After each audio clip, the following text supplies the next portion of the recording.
오늘 제목은 불평등의 경제적 접근. 뭐 누구든지 불평등이 요새 어떤지 잘 아실 테니까 오늘 그냥 편한 마음으로 한번 들어보세요. 목차는 현상에 대한 이해, 그 다음에 역사적 접근에서 이건 히스토리고요. 그 다음에는 이론적 접근. 그래서 아마 제가 학교에서 강의하는 건 이 세 번째 파트를 하는데 오늘은 요 내용을 최소한을 하려고 합니다. 그 다음에 제가 개인적으로 제일 관심 있는 건 네 번째 문제예요. 이 상속의 문제입니다. 그래서 이게 상속이라는 게 진짜 어떻게 우리가 바라보지 하는 거에 대해서 결론을 내리지는 않더라도 약간 팁을 드리는 정도로 하고 마무리하고 우리 같이 토론하는 걸로 하고 토론은 여기서는 그냥 준비하신 내용만 토론을 해주시고 진짜 토론은 2차를 가서 할 것이니까 그때 가서 2차 가서 편히 이야기를 하시죠. 자, 그럼 이제 시작을 하겠습니다. 불평등 현상에 대한 이해는 뭐 제일 쉬운 것이 뭐가 불평등하니? 그러면 뭐 자산도 있고 세대는 청년 기성세대, 그 다음에 교육, 그 다음에 노동시장에서의 어떠한 불평등, 뭐 대기업, 중소기업, 정규직, 비정규직, 그 다음에 역시 출신 배경, 가족, 그래서 상속 증여, 그 다음에 젠더 뭐 등등 많을 것 같아요. 그래서 이 현상에 대한 이해를 어떻게 하는 게 좋을까에 대한 제일 좋은 거는 뭐 이렇게 국제 비교가 되어 있는 데이터가 있으면 좋죠. 그래서 제가 보기에 제일 최근 거는 피우에서 나온 게 한국을 포함해서 제일 최근 것 같아요. 그래서 국제 비교 치고는 양호해요. 제가 보기에는 아직까지는 이거보다 더 업데이트된 건 없는데 OECD는 2021년 데이터를 쓰고 있고 피우가 조금 더 최근 거여서 국제 비교는 피우 데이터를 쓰려고 그러고 해소 방안은 사실은 뭐 답이 쉽진 않아요. 이거 좀 열어놓은 결론을 될 것 같고요. 자, 현상에 대한 이해는 퓨 리서치 센터 거를 보면은 첫 번째는 불평등이 얼마나 심각한가인데, 자그마치 54%는 매우 심각하다고, 30%는 약간 심각하다 그래서 거의 8, 90% 사람들이 불평등 문제는 이 시대의 문제라고 생각합니다. 근데 두 번째 게 약간 재밌는 게 불평등이 뭐가 문제니? 그랬을 때 그 답이 저는 약간 좀 생뚱맞았어요. 보셨죠? 뭐라고 돼 있어요? 부자의 정치적 영향력 해갖고 약간 한국 컨텍스트하고 조금 다른 것 같은데 아무튼 약간 뭐 미국 같으면 이해가 잘 되죠. 근데 우리나라도 그런가? 잘 모르겠어요. 아무튼 이게 특이해요. 그다음에 이제 세 번째가 역시 제가 관심 있는 이런 거죠. 부모 세대하고 자식 세대하고 서로 다르다는 거. 이건 뭐 한국에서도 부모 세대만 못할 거라고 보는 사람이 66%고 뭐 소수가 부모보다 잘 살 거라고 생각하고 있다는 게 특징입니다. 그 다음에 이제 이게 약간 옛날 사람, 저희 같이 옛날에 공부한 사람들은 사실은 우리가 항상 OECD하고 비교하면 우리가 소득 분배나 자산의 분배가 좋았어요. 어느 순간부터 우리가 OECD 평균만도 못하게 특이한 나라로 바뀌었더라고요. 그래서 지금은 뭐 당연히 여겨요. 이렇게 가운데를 놓고 보면 가운데가 OECD 평균이면 한국이 소득이나 자산에서 우리가 좀 못해요. 약간, 이거 나도 모르는 사이에 우리가, 아까 여러분들은 아마 그게 익숙한 세대일지도 모르겠는데 저희 때는 아주 생소해요. 우리가 워낙 소득 불평등도가 적었던 나라를 살아와갖고 이게 이렇게 된 게 좀 생뚱맞네? 이런 생각이 들어요. 그래서 이게 약간 특이한 일이고. 그다음에 이제 데이터로 제일 흔히 많이 보는 게 월드 이니퀄리티 데이터라는 게 있는데 이게 그냥 여러분들 심심풀이 용어로 제일 재밌어요. 그래서 제가 그냥 네 나라 끊어갖고 대표적인 네 나라죠. 미국, 중국, 한국, 덴마크 이렇게 네 나라를 놓고 보면은 상위 1%의 소득 점유율이나 상위 10%, 그다음에 상위 1% 자산 점유율, 상위 10% 자산 점유율 하면 랭킹은 똑같이 나와요. 항상 어디가 제일 심해요? 미국, 그다음에 뜻밖의 중국, 항상 이관돼요. 그다음에 한국, 그다음에 덴마크 이렇게 나오는데 미국 같으면 상위 소득 기준 상위 1%가 한 20% 잡아먹어요. 한국은 그거보다는 조금 안 하죠. 네, 자산 기준으로는 미국에서 그 자산의 1%가 한 거의 3, 40% 가죠. 이렇게 가고 한국은 한 25%와 있죠. 근데 제가 맨 아래다 특이한 거 하나 걸어봤어요. 여러분들 이렇게 쉽게 이게 이렇게 쉬운 데이터가 아니라 무슨 뜻이냐면 제가 맨 아래 뭐라고 써놨어요? 세금을 얼마 내는지 한번 보세요. 세금을 내는 거는 상위 1%가 한국이나 미국이 똑같아요. 한 40%입니다. 그래서 이게 약간 특이한 일이에요. 그러니까 나 같았으면 소득이 많이 벌고 조금 세금을 낸다고 생각할 텐데 사실은 세금을 더 많이 내요. 그러니까는 어떻게 본다면 옛날에 비해서 형평성이 상대적으로 크게 안 나빠져요. 이게 이따가 나올 이야기. 그 다음에 이제 한국의 특징하면은 하나가 맨날 노래같이 나오는 게 노인 빈곤. 제가 이게 서울역 근처에 사니까 이 서울역 근처에서 이렇게 서 있는 사람들 자주 봐요. 이게 점심시간 때 이렇게 나눠주는 거 아니에요, 이게. 그래서 난 아직까지 여기 안 서봤는데. 아무튼, 근데 이게 우리나라는 항상 이게 약간 있는 숫자로만 볼 건 아닌 게 우리는 사실 노인들이 자산이 있어요. 집 있는 사람이 있는데 우리 자산이 유동화가 안 되고 있기 때문에 사람들이 소득이 없어요. 조그만 집이라도 하나 있어갖고도 우리가 자산을 기준으로 놓고 보면은 노인들의 빈곤은 덜한데 이 소득을 갖춰하면 자산에서 이 인컴 플로우가 안 나오기 때문에 나쁘다는 게 있고 이건 뭐 누구든지 다 아는 거죠. 뭐 청년층이 가장 큰 우려는 전 세계 망라에서 주거입니다. 이건 뭐 다 같이 하는 얘기고. 그 다음에 이제 한국에 대한 이제 팩트를 하나 여러분들 뭐 이건 제일 어느 나라 우리나라에서 뭐 매년 이제 통계가 잘 나오는데 제일 쉬운 게 이런 거죠. 진위계수를 보면은 그 세금을 내기 이전에는 사실 조금 이렇게 나빠요. 그렇지만 아까도 이야기했죠. 상위 1%가 소득세가 40% 내잖아요. 그러니까 어떻게 돼요? 디스포니블 인컴 갖고 하면 이렇게 진위계수가 떨어지죠. 똑같아요. 5분위 비율도 그렇고. 그 다음에 우리 이 처분 가등소득이란 거는 정기분포가 아니죠. 이건 늘 그렇죠. 왜냐하면 부자가 오른쪽에 워낙 큰 부자가 있고 왼쪽에 약간 절벽이 있는 거죠. 최저임금이 끊어주기 때문에 이거는 정기분포가 아닌 항상 이렇게 이런 형태를 갖고 있습니다. 그래서 이게 하나 재밌는 거를 이렇게 볼 수 있는 거는 한국이 비교적 정부의 개입으로 그 시장 소득에 비해서 처분 가중 소득의 그 진위계수가 지금 양호하지만 그래도 어쨌다는 거야? OECD 평균보다는 나쁘다는 거죠. 그죠? 그렇게 이해하시면 됩니다. 그 다음에 이제 자산 분포에 대한 거는 오른쪽 진위계수 하나만 보시면 될 텐데 우리가 역대 최고예요. 역대 최고 좋은 거야 나쁜 거야 하면 당연히 우리가 자산 기준으로는 역대 최고 나쁘죠. 여러분들 피부로 느끼잖아요. 요새 주식도 올라가면 가난한 사람은 주식이 있어도 사실 금액은 얼마 안 되잖아요. 근데 집값 올라가면 누구 집이 많이 올라가요? 시골집 싼 집이 올라가, 강남 비싼 집 올라가면 뭐 당연하잖아요. 그러니까는 이게 올해가 꼭대기로 제일 나빠졌지만 내년은 어떻게 돼? 더 나빠지겠죠. 이 추세가 뭐 이렇게 쉽게 물러갈 것 같지는 않다는 게 있고요. 그 다음에 이거는 그냥 여러분들 참고, 이거 다는 뭐 그냥 우리나라 가계금융복지조사에서 매년 나오는데 작년 말에 나온 데이터가 2025년 3월 기준이거든요. 그러니까 딱 한 1년 전 기준 정도로 우리나라 가구 평균 소득이 한 7천만 원 정도 되고, 그 다음에 이제 뭐 세금 이런 거 공제하면 6천만 원 되고, 자산의 평균은 한 5억 정도 되고, 근데 이거는 평균이고, 네트로 하면 한 4점 몇 억 정도 되겠죠. 이런 거 정도 뭐 이해하시면 될 것 같아요. 그 다음에 여기 데이터가 하나 보면 이렇게 상위 20%가 소득 기준 상위 20%하고 자산 기준 상위 20%가 사람이 다르니까 그 사람들의 어떠한 내용들이 조금씩 다르다는 거 하나 보시면 될 겁니다. 이런 이야기고요. 그 다음에 두 번째는 역사적 조건은 이것도 제가 겨울에 조금 공부를 좀 했었는데 지금 히스토리를 쭉 한번 보는 거죠. 근데 이거를 다 스킵하고 제가 테이블 하나를 만들었어요. 이걸만 보시면 됩니다. 그래서 옛날부터 구석기 시대, 뭐 농경 시대, 고대 로마, 초기 중세, 중세 후기, 흑사병 이후까지 이렇게 중세 시대까지, 그러니까 근대 나오기 이전까지 흐름을 보면은 이 오른쪽에 진위계수가 보다시피 어떻게 돼요? 언제가 제일 꼭대기를 쳐요? 이게 이 제국이 있는 당시 그리스, 로마 뭐 이런 거 있잖아요.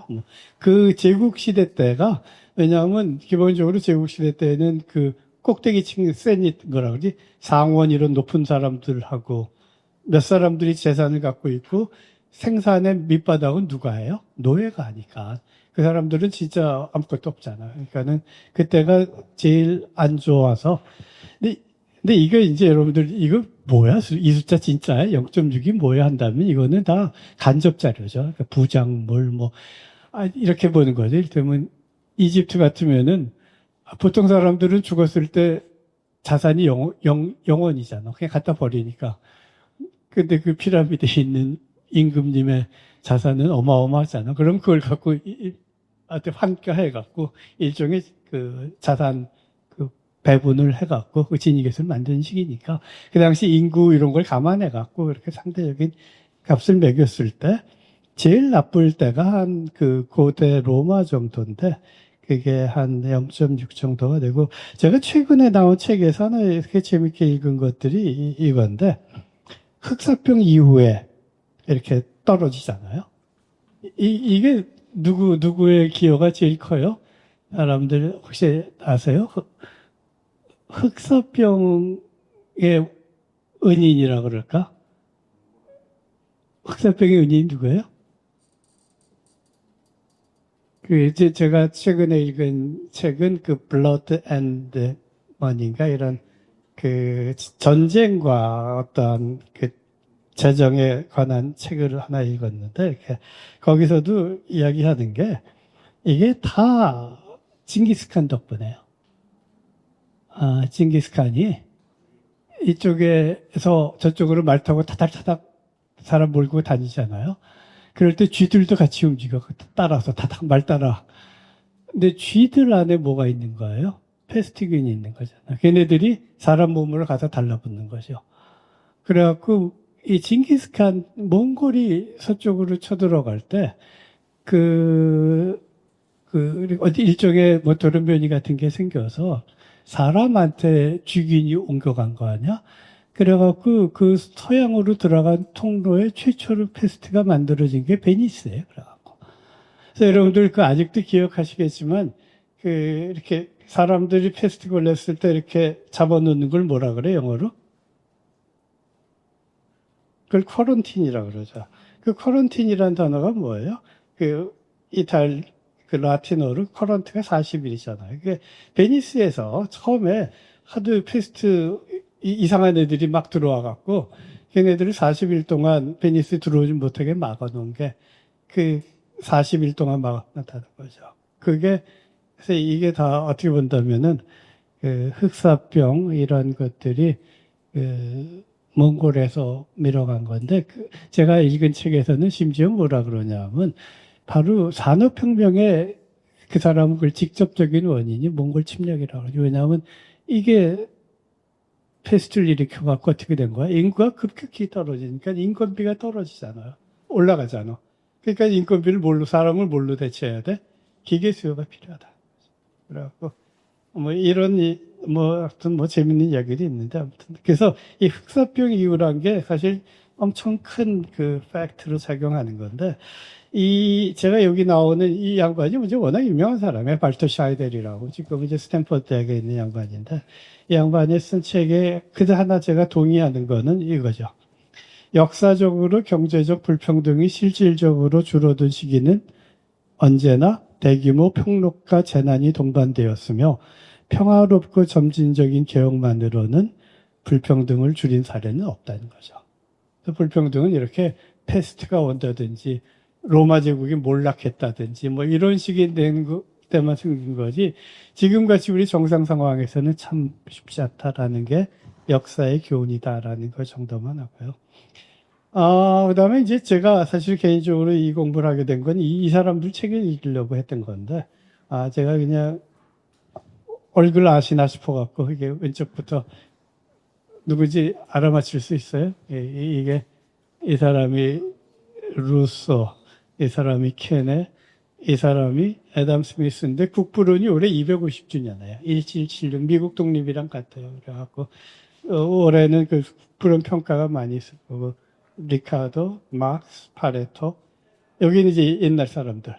아랫줄에 같이 사진 크기를 같이 놓을 수 없는 제일 큰 컨트리뷰션은 쿠즈네치가 워낙 영향이 크고 그 옆에부터는 여러분들 혹시 알지 모르겠다. 혹시 한두 명은 알지 않아요?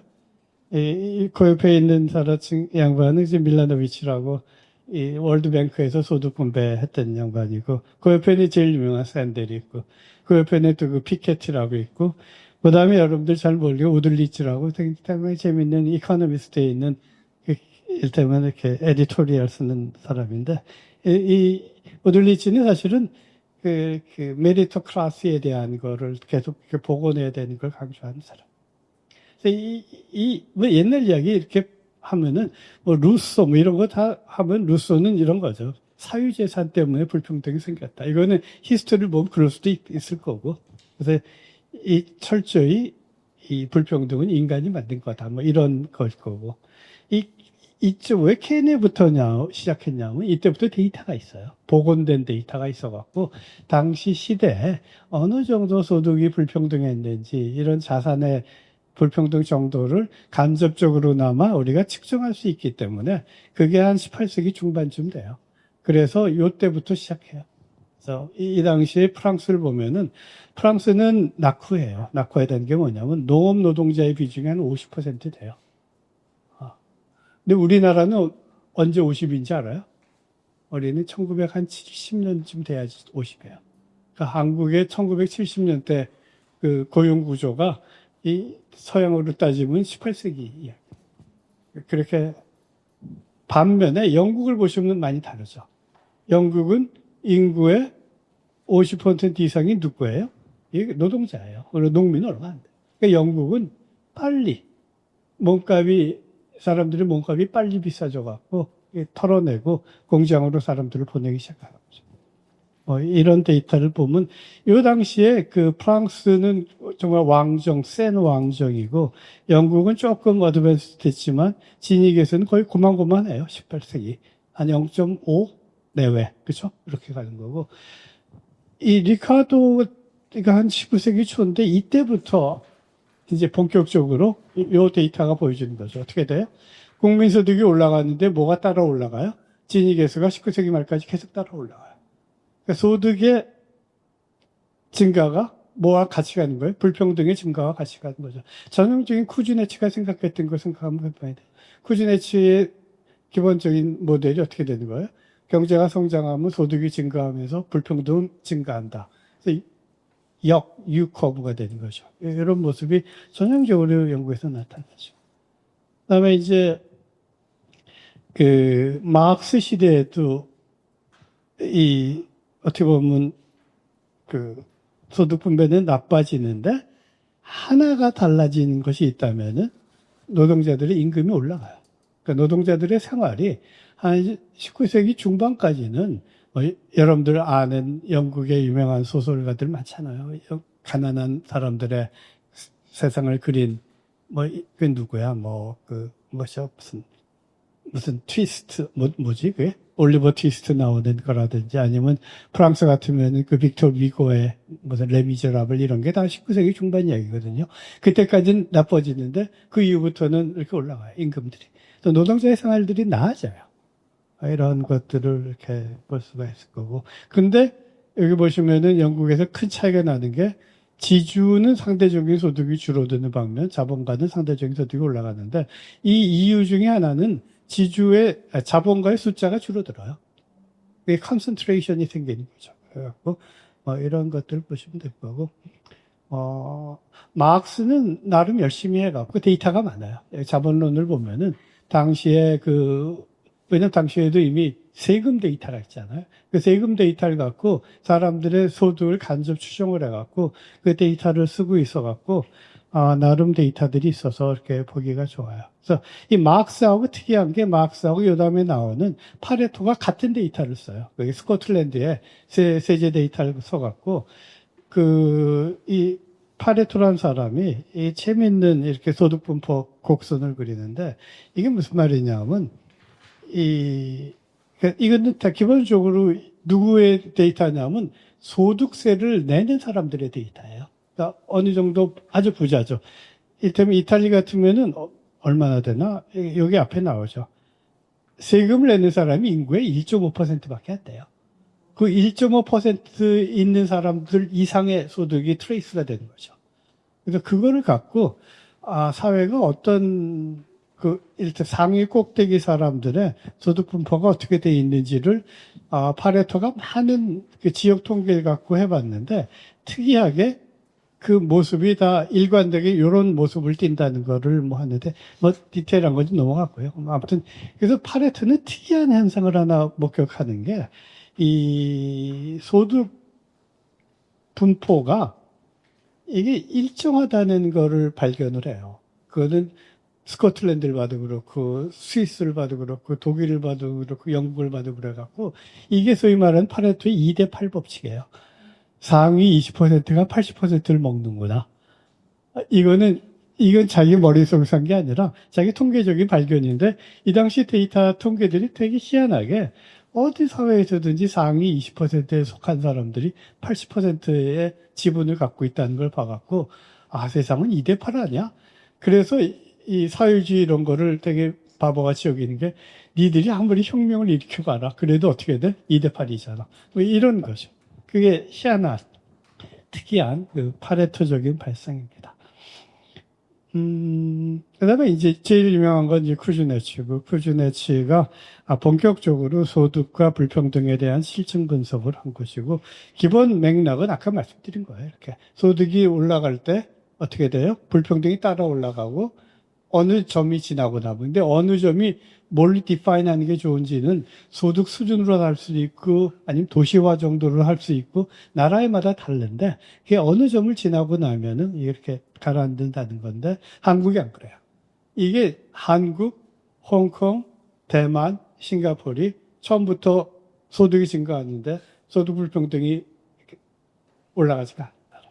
그래갖고 약간 특이한 나라들여서 그거를 월드뱅크가 붙여준 게 에이시안 미라클이라고 불러준 게 그래서 불러준 거죠. 근데 아무튼 이거에 또 아주 충실한 나라가 거꾸로 중국이죠. 중국이 뭐 소득이 증가하는 기간 내내 중국이 그렇잖아요. 소득이 증가하는 기간 내내 계속 나빠지고 있어요. 이게 중국은 아주 충실한 쿠즈네츠 곡선에 따라갔는데 한국은 그렇지 않았다는 게 좀 이렇게 말씀드리겠습니다. 그 다음에, 제가 이제 잠깐 이렇게 경제학 우리가 이야기를 한다면, 일반적으로 경제학자는 소득 불평등에 대해서 뭐라고 그럴까 하면, 경제학자를 여러분들 이렇게 상징적으로 저기 계신, 또 뒤에 계신 밀턴 프리드만이라든지 이런 사람들의, 하이에크라든지 이런 사람들의 생각에서는, 야, 불평등을 왜 건드리니? 사실 중요한 게 사회가 부자를 만들어서 많이 나눠주면 되잖아. 그러면 우리의 프라이어리티는 어디로 가는 거야? 어떻게 해서든지 사회를 더 부자를 만들면 되는 거 아니야. 그러니까 중요한 건 뭐야? 이피시언시를 높여서 효율성을 높여서 우리의 부를 충분히 키워주면 떨어지는 게 많아질 테니까 이거를 고민하는 게 경제학이지 미리 나눌 것부터 고민하면은 파이가 안 커지잖아. 그게 기본적인 생각이야. 근데 여기에 대해서 또 이 오스트리안을 상징하는 슈페터 같은 사람들이 그 오스트리안들은 하이에크도 그렇고 슈페터의 특징이 이런 중산층들의 정신 상태에 대해서 별로 이렇게 잘 따라가지 못해요. 왜냐하면 그 사람들이 정신 상태가 이렇게 포퓰리즘 같은 데 휩싸일 수 있다고 생각하니까. 이게 무슨 말이냐면 여기 슈페터 첫 줄에 있는 내용이 그런 거예요. 아니 불평등이라는 거는 어떻게 경제적인 결과인데 그걸 갖고 싶으면 도덕적 이념적으로 이게 문제라고 해갖고 이거를 강제로 풀려고 그런다고 하면 뭐가 풀리니 이런 거죠. 이런 걸 말하는 사람이 이상한 사람들이지 이런 거죠.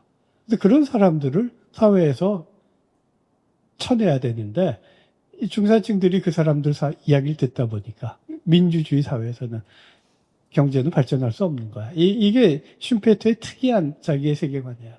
그래갖고 자본주의 경제가 망할 수밖에 없는 거는 사람들의 생각이 이 정치인들한테 이런 사람들을 홀려갖고 스스로 어떻게 보면 제일 이상적인 제도가 시장경제임에도 불구하고 시장경제를 부정하는 그런 파도를 탈 수밖에 없다는 이런 생각이고 그 다음에 프리드만 그 다음에 이제 게리 베커 같은 사람이 대표적으로 이제 휴먼 캐피탈 얘기한 사람인데 베커 말은 나름 또 재밌어요. 이게 베커는 뭐라 그러냐면 그러니까 베커라든지 프리드만이라든지 이런 사람들의 생각은 불평등 문제가 있으면은 사실 해소할 수 있는 제일 좋은 방법은 자본시장에 대한 자유화를 해주는 거예요. 왜냐하면 어려운 사람들한테 돈을 충분히 대출해 줄 수 있도록 해주는 거예요. 근데 이 사람들이 능력이 있으면은 대출 받아서 대학을 좋은 대학 가서 갚으면 되잖아. 근데 자기 희용될 거 아니에요, 인적 자본은. 그래서 기본적으로 이 자본 시장만 제대로 돌아간다면 아무 문제가 없는 건데, 그럼에도 불구하고 인적 자본 관점에서 볼 때 이 문제가 생기는 건 뭐냐면, 부모가 돈이 많으면 좀 더 많은 걸 투자할 수밖에 없는 거 아니야, 자식한테. 그러다 보면 여기 나오잖아요. 휴먼 캐피탈 엘리트라는 게 형성이 될 수밖에 없다는 거죠. 근데 이거를 막는다는 거는, 이거를 막기 위해서 정부가 개입한다는 건, 이건 심한 거 아니야? 이건 어쩔 수밖에 없는 건데. 이런 것들이 경제학계의 일반적인 무드였던 거예요, 사실은. 그래서 이 최소한 20세기 말까지는 경제학계에서는 불평등 이슈를 크게 제기를 안 해요, 사실. 이런 멘탈리티가 대중이 많았기 때문에. 근데 이제 21세기가 되면서 이렇게 사람들이 조금씩 바뀌는 게, 소위 말해서 20세기 말에 1980년대 이후부터 신자유주의니 이런 단어가 막 나오면서 세상의 불평등도가 더 높아지는 거 아니야? 라는 사람들의 우려가 많아지니까 사람들이 야, 이게 무슨 일이야? 그래갖고 현상을 다시 한번 봐야지 해갖고, 이런 거를 통계적으로 제일 열심히 본 친구가 이 브랑코 밀라노비치라고 유고 출신 사람인데, 세르비아. 유고에서 미국으로 와갖고 월드뱅크에서 이 통계를 했는데, 요 왼쪽 그림이 워낙 유명하죠. 아마 보셨을지 모르지만 이게 코끼리 포라고 해갖고 전 세계 사람들을 플라팅을 해요. 누구의 소득이 얼마만큼 올랐지 하면은 중간에 있는 나라들의 성장률이 제일 높죠. 소득 증가율이. 이게 누구예요? 인도, 중국이죠. 중국, 인도 사람들이 소득이 쭉 증가하는데 비참하게도 하나도 안 올라가는 데가 있죠. 그게 누구예요? 선진국의 중산층이죠. 그러니까 선진국의 중산층들은 소득 증가율이 제로고 선진국의 부자는 뒤지게 올라가는데, 그 다음에 중간 나라들 다 올라가는데 트럼프가 공략하는 계층들은 진짜 안 오는 거죠. 이게 이제 팩트를 보면서 야, 이거 뭐가 문제 있는 거 아니야? 그러면서 동시에 이건 너무, 이거의 결과가 뭐야? 포퓰리즘 나올 수밖에 없어. 이런 거죠, 선진국에서. 이게 이제 밀라노비치라는 사람의 컨트리뷰션이 이런 거고, 피케티, 너무 잘 알죠. 21세기 자본론 해갖고, 상위 1%, 이런 집중도, 그 다음에, 자본 수익률, 성장률, 이런 이야기 하고 있고, 그 다음에 피케티하고 샌들은 책도 같이 쓰죠. 그래서 저는 이렇게 이제 유튜브로 샌들 걸 몇 개 들어봤어요. 말은 제일 잘해요. 못 당해요. 말 들어보면, 참, 공자님 말씀 같은데, 이게 대책이 있어야지, 샌들은. 샌들 이렇게 들어보면 사람도 교양도 있고 말도 잘해요. 어느 누구 하나 트집 잡을 문장이 없는데, 근데 이게 작동 가능한가에서는 너무 이렇게 우리가 뭐라고 하기가 쉽지 않지. 그래서 아까 보셨지만 밀라노비치, 피케티, 샌들 다 이미 아시는 내용이고, 그에 비하면 울드리치가 아까 얘기했지만 이제 영국 이코노미스트에 있는 이제 우리나라면 논설위원 같은 분인데, 양반이 이 메리토크라시를 다시 잘 복원해야 되는 거 아니야? 이런 주장을 세게 해요. 그래갖고 우리 대안이 뭐가 있어? 이런 거죠. 그러니까 메리토크라시가 중요한데 그게 잘못 운용됐어. 인정해. 이런 거죠. 그래서 이거를 우리가 리폼을 해갖고 다시 써야 되는 거 아니야? 그래서 샌들하고 둘이 유튜브 가면 있어요. 샌들 대 울드리치 토크가 있어요. 그래갖고 시작하기 전에 사람들한테 누구에 동의하세요? 이렇게 물어보면 누구 편이 많을 것 같아? 아니, 울드리치가 훨씬 많죠. 그래도 메리토크라시가 좋은 대안일 거라고 생각해갖고 일테면 46대 한 23 정도로 시작해요. 끝나고 나면 싹 바뀌어요. 왜냐면 말을 경제학한 사람들은 버벅거려. 흥분하고. 근데 샌들은 너무 이렇게 일관되게 교양 있게 얘기하니까 어쨌든 간에 이거 말 붙여놓으니까는 경제학이 못 이기더라고. 그래서 내가 이 대화를 듣고 저도 그렇더라고. 저 바보같이 그렇게 말을 못해.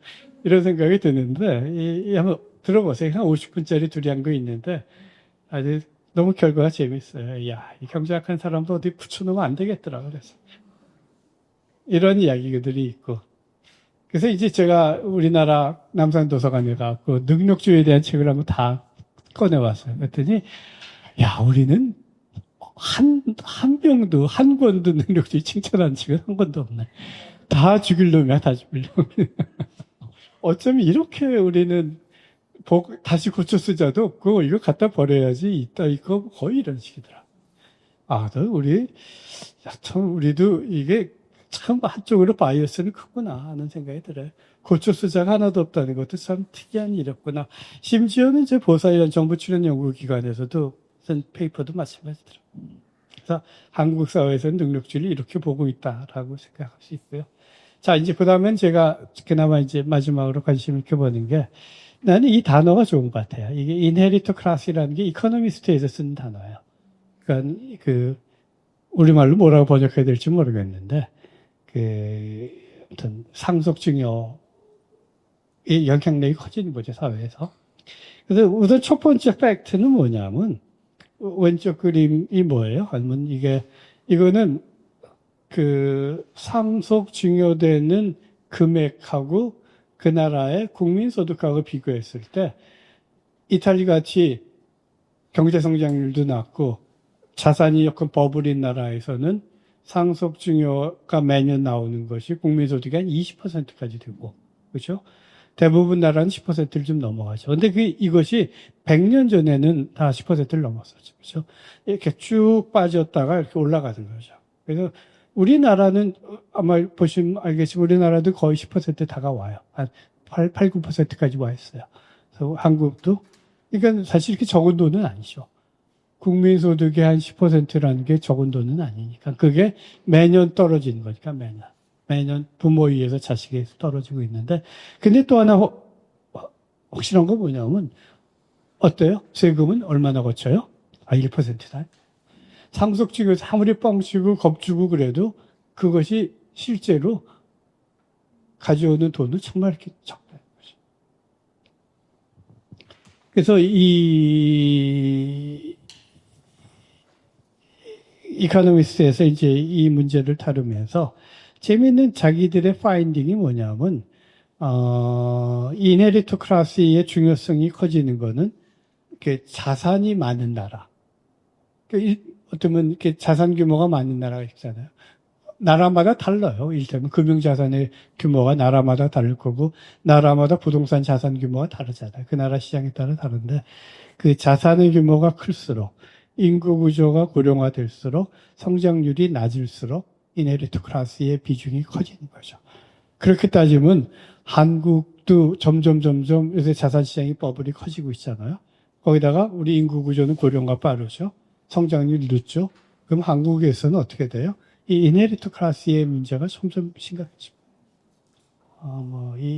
그다음에 미국 같으면은 요 데이터에서 금방 오른쪽에서 볼 수 있듯이면 미국의 베이비 부모가 자산 시장에서 차지하고 있는 비중이 50%가 넘어요. 그러니까 미국의 자산이 총 가치 한 50%가 베이비 부모가 갖고 있고 이게 좀 있으면 아래로 내려올 거니까. 제가 여러 번 사람들한테 한 얘기가 뭐냐면 2000년대 초반에 IMF에서 2020년대 미국에 완전히 크라이시스가 온다는 보고서가 계속 나왔어요. 그게 왜 나왔냐면 바로 베이비 부모들이 리타이어하게 되면은 이 사람들이 먹고 살 게 없으니까 자기네들이 갖고 있는 자산을 다 내다 팔 거라고 본 거죠. 그럼 베이비 부모들이 제일 많이 나오니까 시장에 자산을 내다 팔면 어떻게 돼? 자산 가치가 폭락이 될 거라고 봤어요. 근데 실제로 어떤 일이 벌어졌어요? 베이비 부모들이 생각보다 돈이 빵빵하게 많아요. 자기 연금 소득도 많고. 그래서 어떻게 된 거야? 하나도 내다 파는 놈이 없고 실제로는 어떻게 하는 거야? 자식한테 물려주는 거죠. 그래서 거꾸로 미국의 자산 시장이 더 커지는 거죠. 그래서 20년 전에 IMF의 그 포캐스팅이 전혀 안 맞고 지금 미국은 전혀 달리지고 있어요. 자, 한국은 어떤가? 앞으로 제가 조금 더 이제 보겠지만 지금 제가 이렇게 단순히 보면은 한국은 60세 이상이 한 자산의 40% 정도 갖고 있어요. 그래서 금액으로 따지면 4,300조 정도 돼요. 그래서 이거를 한 20년 동안 빠진다 그런다면은 20년, 한 25년 하면 1년에 한 170조 정도 빠지는 거 아니야. 떨어진 윈폴로. 근데 이 자산 가치가 더 커질 거 아니야, 사실. 매년마다. 버블이 형성되면은 국민소득보다 자산 가치 증가율이 더 빠르다면은 이게 4,300조가 아니라 늘어날 거 아니야, 그치? 그러면은 떨어지는 양이 1년에 점점 많아질 거니까 국민소득에서 차지하는, 국민소득은 경제성장률이 1, 2%밖에 안 되는데 자산 증가율이 크장 떨어지는 금액이 점점 커져서 국민소득 대비 이 상속에서 떨어지는 퍼센트가 금방 증가해요. 그래서 지금 현재 제일 최근 데이터가 우리가 2022년이 188조 원이니까 상속 증여가 아마 올해 같으면 훨씬 증가할 거고 내후년 되면은 아시다시피 뭐 금융자산, 부동산 가격이 더 올라갔기 때문에 더 많아질 겁니다. 그래서 우리나라 여러분들 온 김에 내가 한번 계산을 해봤어요. 우리나라 총 자산이 한 1.2경 정도 되다. 1.2경. 상상이 안 가시겠지만 그게 우리나라 총 자산. 그리고 GDP 대비 한 4.5배. 우리나라 자산이 정도. 그래서 이제 이런 것들을 놓고 세상에서 요새 이제 유행인 게 텍스트 리치라는 게 아주 유행해요. 그래갖고 이거를 앞서 제일 먼저 작년에 유행을 했던 건 프랑스죠. 프랑스에서 프랑스가 왜냐하면 마크롱 대통령이 재정을 규모를 줄이려고 그런 거니까 재정 지출, 이 부채도 많고 재정 적자가 크니까 결국 정부 지출을 줄이려니까 야당 쪽에서 좌파에서 반대하는 거죠. 너 정부 재정 지출 줄이면은 누가 힘들어져? 부자가 힘들어져? 가난한 사람 힘들어져? 가난한 사람 힘들으니까 야, 너 그럼 줄이지 마. 어떻게 하면 안 줄일 수 있어? 야, 부자한테 돈 걷으면 되잖아. 이게 너무 쉽잖아. 그게 텍스트 리치. 작년에 프랑스 예산이 9월부터 한 12월까지 이 통과가 안 됐던 게 이게 이 텍스트 리치에 대한 이 싸움 때문에 그랬어요. 그래서 그때는 어떻게 했느냐? 그러면은 우리나라 돈으로 아마 1,500억, 그러니까 1억 유로 이상 갖고 있는 사람. 1억 유로면 얼마야? 한 1,500억 정도 되잖아. 1,500억 있는 사람한테 자기 재산의 2%씩 세금을 내는 거예요. 그게 프랑스 버전에. 그럼 그게 한 1,000몇백 명한테, 1,800명한테 앵겨줘갖고 한 1년에 그러면 20조 정도가 나와요. 20조 이상을 거기서 딴 데다 쓰자 하는 게 그게 피케티의 제자의 주크만이라는 친구가 제안을 해갖고 텍스트 리치 프렌치 버전이고 캘리포니아 버전은 조금 더 예뻐요. 뭐 이게 잔돈 갖고 있는 사람 걸 걷니? 큰 돈만 걷지. 큰 돈은 뭐야? 1빌리언 달러. 1빌리언 달러한테 원샷으로 5%만 걷어. 이게 캘리포니아에서 지금 좀 있으면 보팅할 건데 이거 뭐 제가 보기에 황당하죠, 사실. 그 다음에 지금 바로 지난달인가? 며칠 전에 뉴욕에 누구예요? 뉴욕에서도 또 부유세 만들겠다고 지금 도입하고 있어요. 뭐 이런 일들이 끊임없이 벌어지고 있는 거죠. 경제학자들은 기본적으로 이런 포지션이에요. 이게 말이 되니? 세금이란 거는 많은 사람한테 골고루 걷어갖고 서스테이너빌리티를 갖춰야지 몇 명만 때려엎게 되는 게 아니라는 게 경제학자의 견해인데 뉴욕타임스 같이 리버럴들은 이게 당연히 이렇게 가야지. 이 둘이 첨단의 생각이 다릅니다. 이게 제가 이번 주 이코노미스트가 이거야. 딱 맞춰갖고 이번 주 이코노미스트가 이 로빈 후드 스테이트란 거죠. 국가가 부자들 지갑을 이렇게 화살을 쏴갖고 끄집어 간다는 거죠. 얼마나 지금 전 세계가 로빈 후드 스테이트를 가고 있냐. 그러면서 사설의 이 에디토리얼에서 뭐라고 쓴 거야? 야, 네 예산 돈 없다고 부자 족쳐갖고 될 일이 절대 아니야. 이런. 그리고 제가 그냥 여러분들 오신 김에 제일 이 상속증여와 관련해서 재미있는 사실 사례 연구가 잘 되어 있는 게 스웨덴인데 이 그림이 아주 유명한 그림이에요. 이 스웨덴이라는 나라가 조그만 데다가 트랜스페런트하고 소득 통계가 제일 좋잖아요. 그래서 이 나라에서 상속이 어떻게 이루어져서 어떻게 움직이는지가 잘 연구가 돼 있어요. 위에 그래프가 뭔지 아세요? 위에 그래프에 이렇게 보면은 세모로 돼 있는 거는 아마 저거일 거예요. 금액일 거야.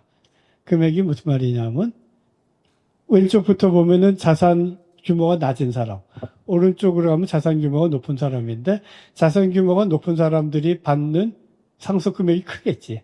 그래서 그거는 이렇게 커지는 거죠. 부자들이 더 많이 받을 거 아니야?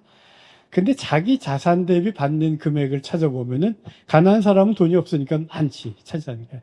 근데 부자들한테 얼마 안 돼. 그러니까 부자들한테 보면 이렇게 돼. 이런 게 전형적인 표현. 근데 이거를 트레이스를 해봐. 1년 지나면 어떤 일이 벌어지나. 가난한 사람들은 1년 사이에 몇십 퍼센트 까먹잖아. 부자들은 안 건드려. 아이, 그거 뭐 껌값 왔는데, 껌값이 뭐, 껌 뭐 더 씹을 것도 없으니까 그대로 남는 거죠. 그래서 이게 어떤 일이 벌어지냐면, 이 스웨덴의 예는 뭐냐면, 상속은 그 자체로는 불평등을 줄여요. 골고루 가니까. 없는 사람한테 n분의 1로 나눠주면은 올라가잖아. 상속 그 자체는 오케이, 좋은 일이에요. 그래서 상속세 없앴잖아. 그리고, 근데 뭐가 문제야? 있는 사람들은 더 부자가 되니까. 요것만 초심해서 어떻게 다루면 되는 거지, 상속 일반은 그렇게 건드릴 필요가 없어라는 게 이 스웨덴의 이 케이스예요. 이렇게 보시면 좀, 너무 재밌잖아, 그림 보면. 이거 한번 보시라는 거고. 다음에 이제 오늘 마지막 이야기.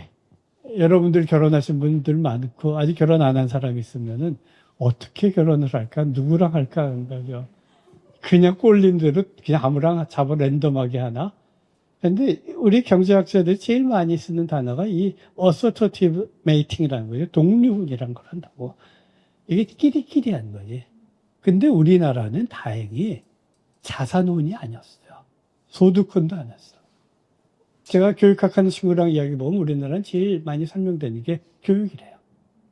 학교에서 만났든지 학력이 비슷하든지 이런 그런 요인으로 결혼을 하다 보니까 다행히 가난한 애가 부자랑 결혼하고 부자가 가난한 애랑 결혼할 찬스가 많아요.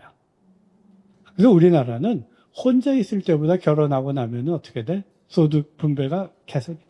불평등이 줄어들어. 그게 철없이 결혼했다는 거죠. 지나놓고 나니까 어떻게 돼? 내가 미쳤지. 무슨 저기 대학 나왔다고 뭐하러 결혼해? 그러고 이제 후회를 하면서 이제 뭐를 하는 거야? 소득을 찾아가는 거고. 지금은 이제 어떻게 하는 거야? 소득은 무슨 얼어먹을 소득이야. 자산이지. 그래갖고 어디로 가는 거야? 지금 자산 동지론으로 가다 보니까 결혼 시작이 점점 더 어려워지는 거죠. 그렇죠? 근데 이게 교육에서 소득에서 지금 우리가 이렇게 우리가 아니라 전 세계가 전 세계가 다 같이 움직여요. 그래서 심지어 덴마크에서 내가 자주 하는 얘기입니다. 덴마크가 제일 이 소셜 모빌리티가 크고 이런 걸 우습게 여겼던 나라인데 덴마크 남녀가 청년이 만나서도 조심스럽게 네 아버지 뭐 하시니 이런 걸 물어본다는 게 오늘날 현실이라는 거죠. 그냥 한국은 오죽하겠어. 덴마크. 그래서 이런 이야기들을 하는 것 같아요. 그래서 아무튼 제가 오늘 하는 거는 이런 재미있는 이야기들을 좀 나누는 거고, 그래서 우리가 이런 자산 불평등이 현저하게 나빠지고 있다는 거, 한국은. 소득 불평등은 완화가 좀 되고, 그게 우리의 문제라는 거고. 그다음은 이게 이제 쟁점이 이런 거죠. 야, 이게 경제적인 문제로만 해결이 되나? 아니면 좀 무슨 뇌 개조 운동을 해갖고, 야, 이 경제는 어차피 안 되는 거니까. 아까 그랬잖아요. 그 정상 상태에서는 자산 소득 분배를 줄이기가 참 힘들어요. 안 되는 거를 억지로 하지 말고 차라리 샌들식으로 해갖고 하는 게 낫지 않나? 그 다음에 또 하나는 이런 거예요. 아까 우리 이 그림 보셨잖아. 아니, 이거. 이 정부가 자꾸만 개입해갖고 로빈후드 국가 만드는 게 맞아? 정부가 걷어가서 많이 집어가면은 누가 이렇게 더 보이스가 커져요? 정부가 커지고 정치인이 보이스가 커져요. 민간이 위축이 됐다고 당연히. 근데 그렇게 하도록 우리가 쟤네들한테 권한을 주는 게 맞아? 이것도 사실 상당히 중요한 문제거든요. 그래서 그런 문제들을 한번 이렇게 고민을 해보자. 그래서 이 크루얼 메리토크라시, 이게 샌들이 쓰는 단어인데, 크루얼 메리토크라시를 이게 좀 다른 걸로 바꿔야 되나 뭐 이런 거 잘 모르겠어요. 그래서 이런 것들에 대한 이제 의견들을 같이 논의하자는 것이 오늘의 자리고 제 발표는 여기까지 마치겠습니다. 감사합니다. 오늘 토론은 이제 시간 관계상 5분씩 하자고 해서 짧게 빨리 말씀드리겠습니다. 이제 사전에 있던 논의 사항에서 이제 논의 사항이 있었습니다. 그래서 여기서 매우 심각, 자산, 그리고 이제 있는 이유가 뭐냐면은 좀 단기적으로 성장했기 때문에 세금 구조가 좀 다르고 가치관이 좀 다르다. 뭐 이런 생각이 들었고, 이제 국가 개입이 그래도 조금은 있는 게 그나마 맞지 않냐. 근데 이제 여기도 이제 물론 굉장히 이제 잘 해야 되고 사실은 잘하기가 어렵고 뭐 이런 생각은 듭니다. 그래서 답은 이렇지만 이제 간단한 근거랑 그래도 좀 데이터를 조금만 더 보완하는 수준으로 시간이 없으니까 그렇게만 말씀드리겠습니다.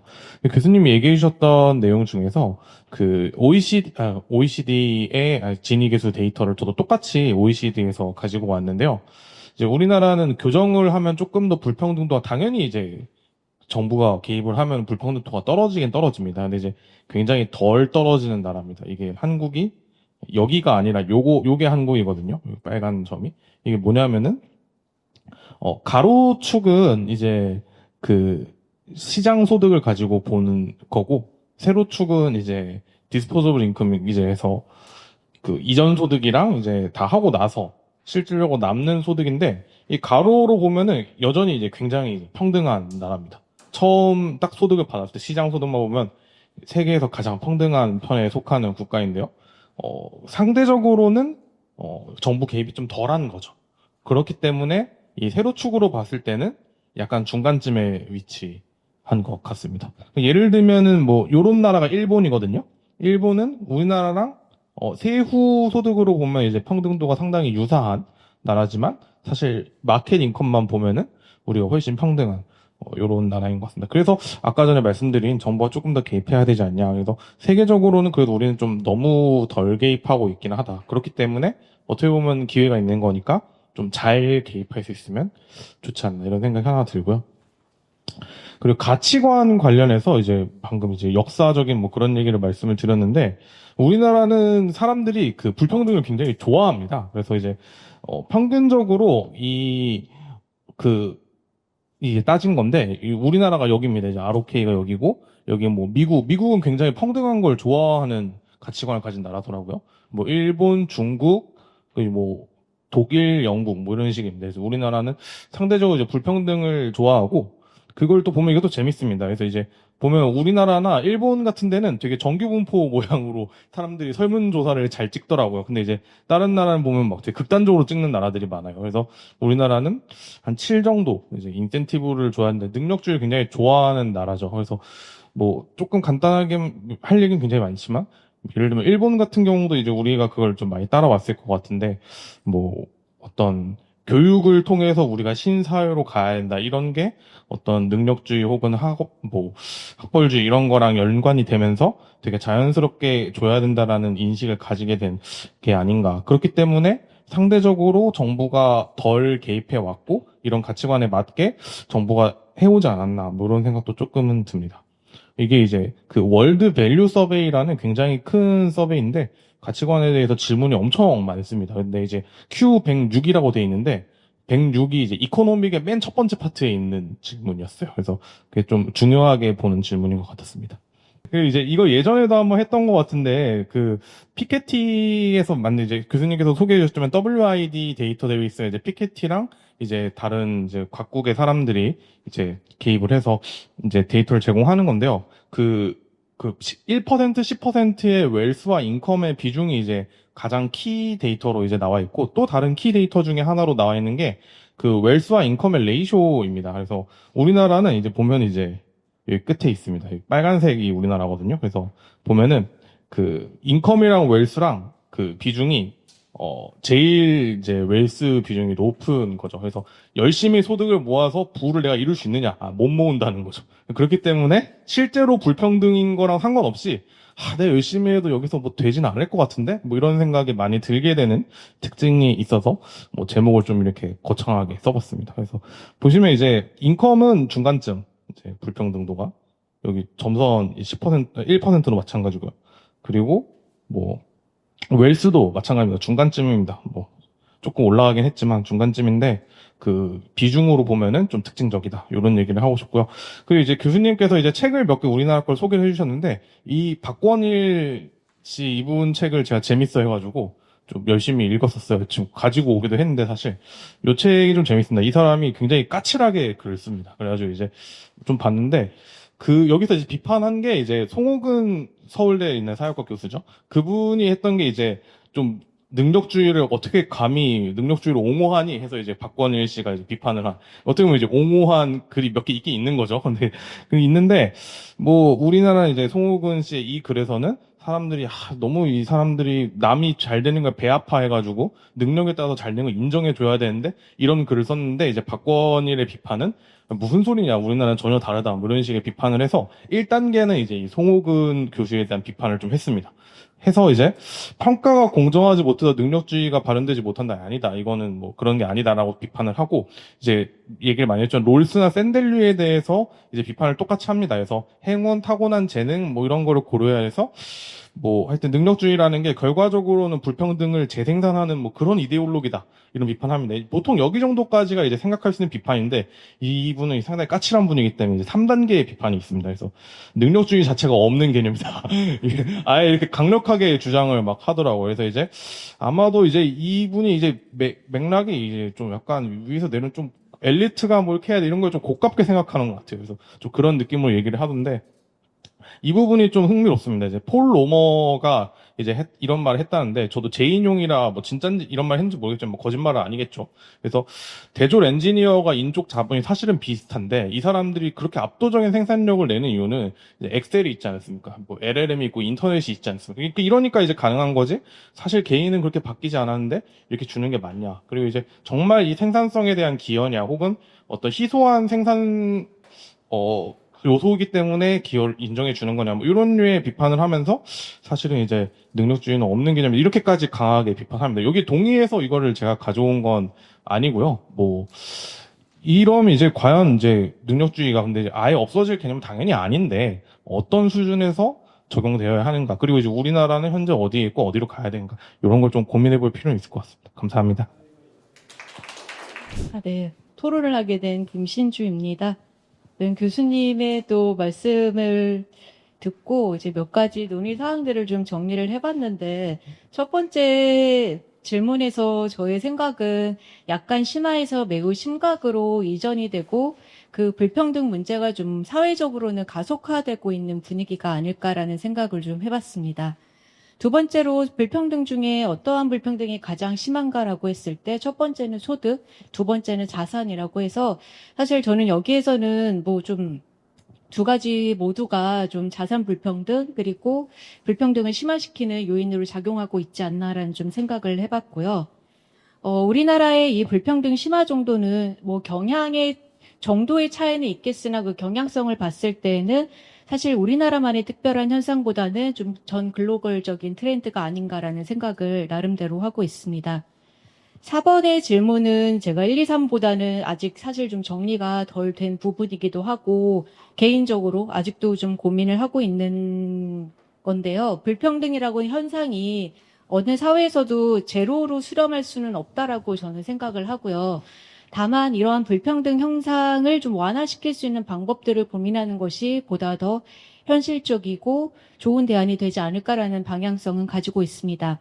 이에 대해서는 다양성을 인정하고 개인의 장점을 극대화할 수 있는 능력 발휘가 가능한 환경 조성이 필요한데 구체적으로 교수님께서 하는 사례를 들어주셨는데 개인이 좀 능력이 있다 보면 좋은 대학을 좋은 교육을 받기 위한 학자금 대출을 충분히 받고 혹은 나의 기가 막힌 사업 아이디어가 있다면 이러한 사업 아이디어를 잘 발현할 수 있는 구조를 만들고 하지만 그 결과가 좀 나쁘다 하더라도 다시 또 한번 도전할 수 있는 우리는 재도전에 대한 사실 사다리가 끊겨져 있거든요. 그래서 그러한 환경들을 잘 조성을 해서 누구든 내가 갖고 있는 역량을 충분히 발휘해 줄 수 있는 사회적인 기반이 불평등이 나쁘기 때문에 위에 것을 끌어내리는 것보다는 오히려 완화시켜가는 버텀업 방법이 더 현명하지 않나라는 개인적인 생각을 가지고 있습니다. 이 생각에 대한 두 가지 내용이 있는데, 사실 이 책은 이 모든 것은 자산에서 시작되었다라는 책을 읽었고, 이 리사이킷은 시드니 대학 사실 사회학과 교수예요. 근데 이 저자의 개인적인 견해와 주장에 동의하는 바는 아니지만 어떤 팩트적인 부분에 있어서는 좀 글로벌적인 트렌드가 있지 않나라고 해서 좀 인용을 해왔습니다. 우리나라만의 문제일까라는 고민에서 사실 이 책을 들춰보게 되었는데요. 이 저자가 주장하는 것은 이제 불평등이 자산 불평등으로 일어나는 것이 노동으로 벌어들이는 소득보다 자산으로 벌어들이는 소득의 속도가 더 가속화되기 때문이라고 하고 있고요. 그 케이스 스터디를 사실 시드니 케이스 스터디로 설명을 하고 있습니다. 결국 우리나라와 비슷하게 부모가 집을 가지고 있고 탄탄한 경제력을 가지고 있으면 자녀 세대가 크게 어려움 없이 새로운 도전을 할 수 있거나 이제 실패에 대한 리스크를 충분히 안고선 재도전할 수 있는 환경이 있다. 그러다 보니 결국에는 그 자녀들 세대 또한 자산을 축적해 나갈 수 있는 또 새로운 기반이 되기 때문에 노동보다는 자산이 훨씬 더 강력한 무기가 될 것이다라고 하는 견해를 보여주고 있습니다. 그래서 이러한 트렌드가 비단 우리나라뿐만 아니고 전 글로벌적인 트렌드로 전향되고 있지 않나라는 생각에서 자산에 의한 불평등이 좀 고착화되고 있는 오늘날이 아닐까라는 생각을 해봤습니다. 두 번째는 좀 시각을 바꿔서 제가 요즘 AI에 대한 좀 관심이 있어서 AI 주제 서적들을 좀 찾고 있는데요. 사실 이 책은 10년 전의 책이고 오늘 이 주제를 준비하면서 다시 한번 좀 들춰보게 됐던 책인데 그냥 번외로 이야기를 하자면 이 10년 전에 이제 시력을 잃은 사람들에게 AI 기술로 시력을 되찾아주는 것이 곧 가능하겠다라는 책이 쓰여져 있었는데 불과 한 10년 좀 지금 지난 오늘날에 벌써 시행이 되고 있는 이런 모습들을 좀 볼 수 있어서 과거와 오늘의 변화를 좀 비교해 볼 수 있는 재미가 있었습니다. 어쨌거나 이 AI 시대에 변화되고 있는 과학기술 속에서의 소득 불평등 심화에 대한 이야기를 좀 해볼 수 있을 것 같아서 가지고 왔습니다. 이 책에서는 숙련 편향적인 변화, 그리고 자본 편향적인 변화, 그리고 슈퍼스타 편향에 의해서 자본 수득뿐만 아니라 임금 소득 격차가 심화되고 있음을 설명을 해주고 있습니다. 과거에는 사실 어느 정도의 교육 수준을 받으면 여기에 부합하는 이제 임금으로 보상받는 노동 숙련도를 가지고 있었는데요. 오늘날은 AI 기술의 발달로 인해서 인적 자본에 투입되는 노동 숙련도뿐만 아니고 과거의 여러 가지 기술에 얼마만큼 더 빨리 적응하는가, 그리고 불행하게도 이 기술이 필요한 사람들을 매우 소수로만 요구하고 있는 오늘날이기 때문에 이 숙련 편향적인 변화가 오히려 소득 불평등을 더 심화시키고 있다는 견해를 보여주고 있습니다. 또 다른 것은 자본 편향적인 변화인데요. 사실 좀 비슷한 이야기가 되기도 합니다.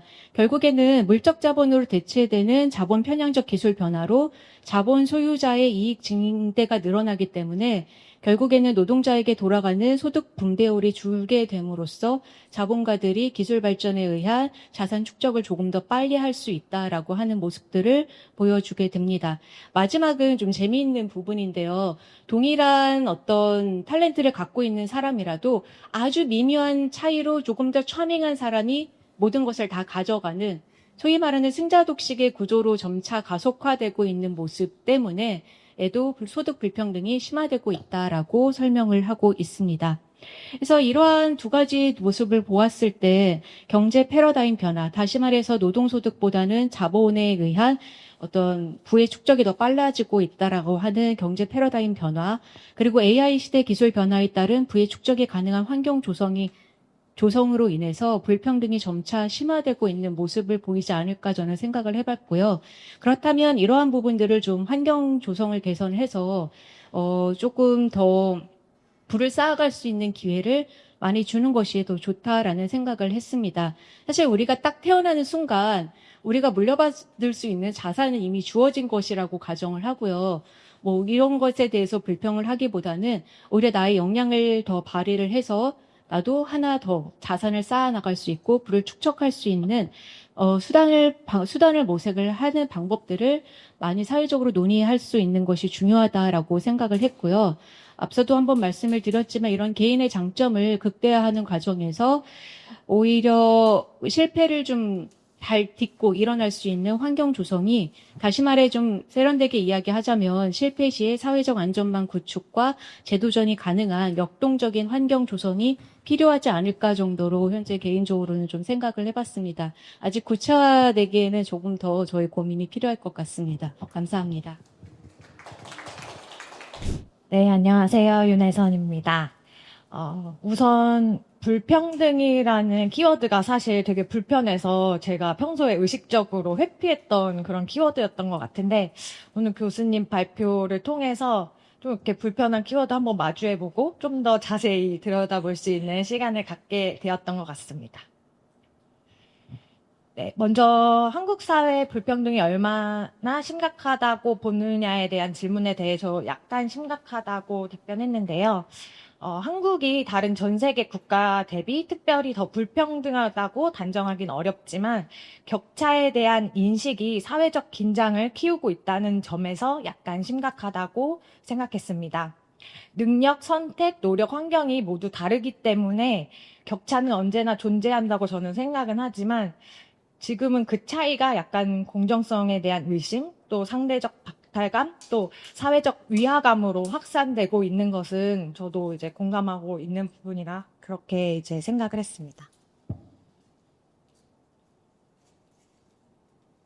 네, 그리고 불평등의 영역 중에서 저는 기회와 출신 배경이 그 차이를 더 나타낼 수 있는 문제로 보았습니다.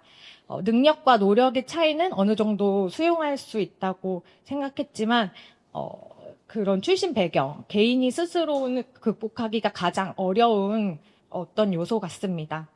문제는 사회적 또 이동성이 될 것 같은데요. 격차가 있어도 뭐 이동 가능성이 열려 있다면은 다른 영역들은 다 받아들일 수 있다고 생각합니다.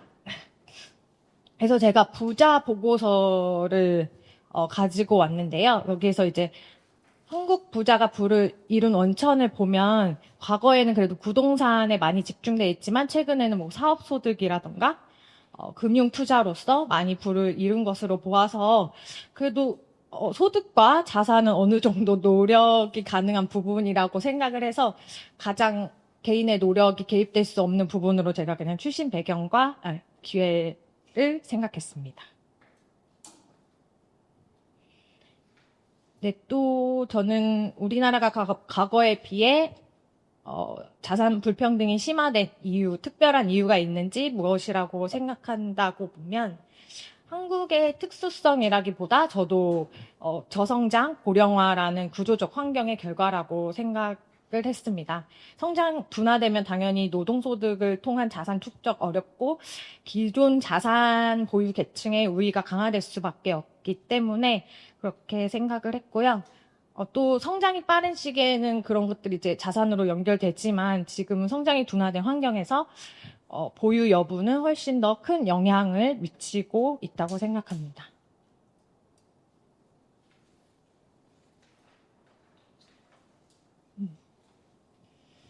네, 저도 불평등이 뭐 이렇게 사라질 수 있는 영역이라고 보지 않는데요. 어느 정도의 차이는 그냥 불평등이라기보다 다양성의 영역이라고 생각을 합니다. 그래서 중요한 것은 어떤 격차나 차이를 없애는 것이 아니라 어떤 어쩔 수 없는 차이로 인해서 존엄이 훼손되지 않는 사회를 만드는 것이 더 중요하다고 생각합니다.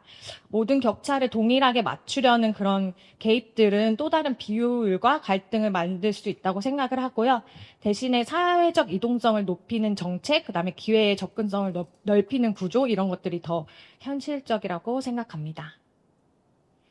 또 마지막으로는 보면서 몇 가지 질문을 생각해 보고 싶었는데요. 우리는 어디까지를 차이로 보고 어디부터를 구조적 불평등으로 볼 것인지 이런 게 조금 의문이 들었고요. 또 자산 격차를 줄이는 것과 사회적 이동성을 높이는 것 중에 어떤 것이 더 지속 가능한 목표가 될 수 있을지 그리고 혹시 격차 자체보다 격차에 대한 인식이 갈등을 키우는 것이 아닐까 이런 생각들을 같이 해보면서 네, 마치도록 하겠습니다.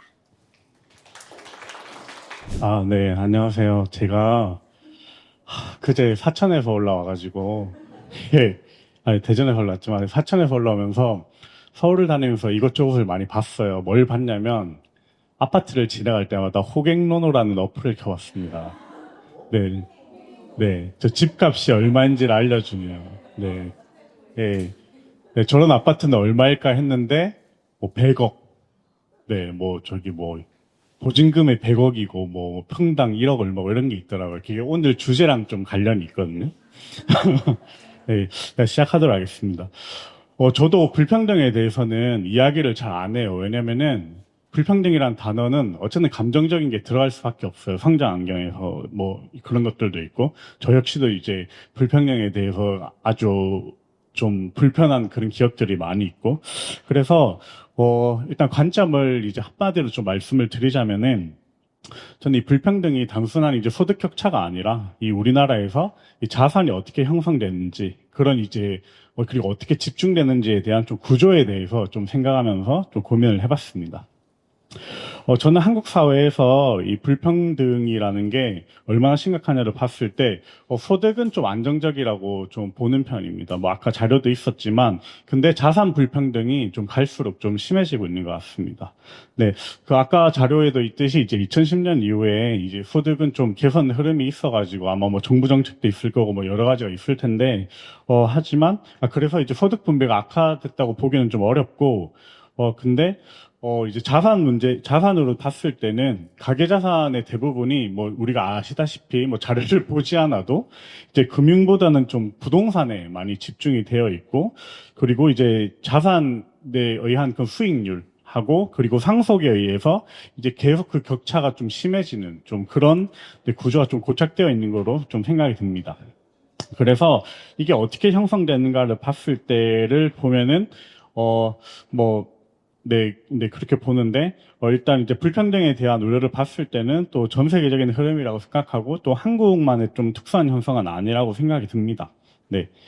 그래서 이제 불평등 중에서 또 어떤 영역이 불평등한가를 봤을 때, 그냥 자산이라고 하려다가 저는 이제 기타에서 좀 지역으로 좀 봤는데요. 일단 수도권하고 비수도권의 좀 격차가 좀 매우 좀 심한 것 같습니다. 일단 자산의 80%가 이제 부동산인데, 그 중에서 이제 상위 10% 자산이 아까 60%라고 했을 때, 그 60%의 자산도 과연 금융이냐고 했을 때 그건 아니고, 이제 부동산 중심으로 좀 구성이 되어 있고요.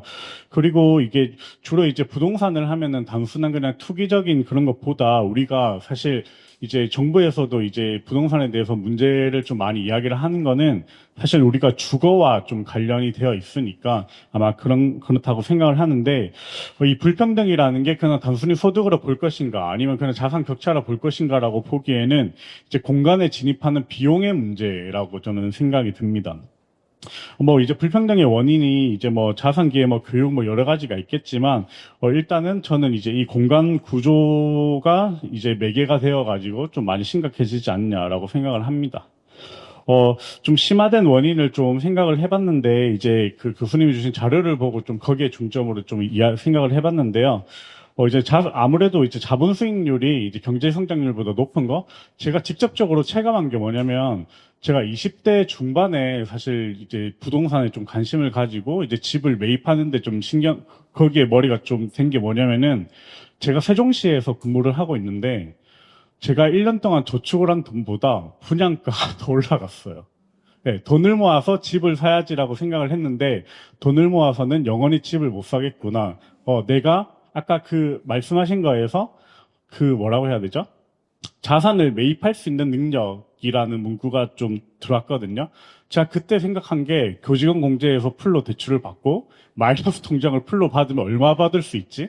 그리고 저는 이제 공무원이니까 그 호봉표가 나오면 이 미래소득이 계속 나와요. 그 이제 그 경제 성장률을 따라서 저희는 호봉도 또 곱하기 해서 하니까 그래서 계산을 해가지고 내가 가용할 수 있는 금액, 내가 망했을 때 그 하한선까지 해가지고 제가 그때 분양을 받겠다라고 생각을 했거든요.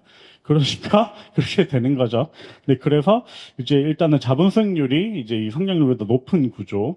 그리고 요즘 더 심해진 것 같은데 아무래도 이제 상속하고 증여에 관해서도 이제 좀 확대가 좀 되고 있으니까 이게 저는 좀 이제 저는 이제 아무래도 교사니까 좀 교육하고 아마 좀 연계를 해서 좀 생각을 해봤어요. 일단은 자산이 많으면은 아무래도 아이들한테 사교육을 투자할 수 있는 그 여지가 좀 많아지죠, 아무래도. 그래서 그 교육 투자도 수익률로 봤을 때 상당히 수익률이 높아요. 좋은 대학을 간다는 거를 수익률로 봤을 때. 그리고 우리나라에서 좋은 대학을 나온다는 거는 사실 그 회사할 수 있는 기회가 커지는 거죠. 네. 그래서 이제 좀 그렇게 봐서 이런 되게 보완적인 구조라고 할 수 있는데 이런 게 세대 간의 이동성을 낮추는 거 요번에 최근에 하는 보고서를 보니까 제 생각한 거랑 좀 비슷하긴 하더라고요. 이제 한우 수준은 아니지만 그래도 방향성이 사람 생각하는 게 똑같다고 느낀 게 그래서 이런 것들이 세대 간 이동성을 낮추고 그 계층을 좀 고착화시킨다라고 생각을 했습니다. 그리고 마지막으로는 좀 제가 도시의 승리라는 책이라는 걸 예전에 봤었는데 이제 도시화로 인한 이제 집적의 경제라고 봐야겠죠. 아무래도 여기 수도권에 거의 다 사시니까 수도권에 모든 게 다 있어요. 일자리도 다 있고 심지어 제가 여기서 항상 느끼는 게 제가 방금 편집샵을 갔다 왔는데 지방에는 있을 수 없는 그런 거거든요. 그리고 어제 만화방을 갔다 왔는데 도저히 계산을 했을 때 계산이 안 돼요. 이게 수익이 안 나는 구조인데 한국이 이렇게 돈이 많은 사람들이 많으니까 자기가 하고 싶은 직업을 하는구나 라고 생각을 했어요. 근데 지방엔 그런 기회가 없으니까 기본 시설만 있어요. 네. 그래서 수도권에 다 몰려있지 않냐라고 생각을 했습니다. 네. 그래서, 능력주의 문제도 여러 가지 좀 하겠지만 시간 관계상 좀 넘어가고. 그래서 저는 여기에 대해서 좀 대안을 생각을 해봤는데, 이게 좀 상당히 쓰면서도 이게 좀 모순되는 게 아닌가라고 생각을 했지만, 일단 좀 전제 조건을 말씀드리자면은, 수도권에 오는 걸 막을 순 없어요. 막아서도 안 되고. 근데 대신에 그렇게만 두면은 수도권 집중이 더 심해지겠죠. 저 역시도 원래 대학을 다니다가 대학을 옮긴 게 더 이상 공간에서 그 거주를 못해서 수능을 다시 쳤어요.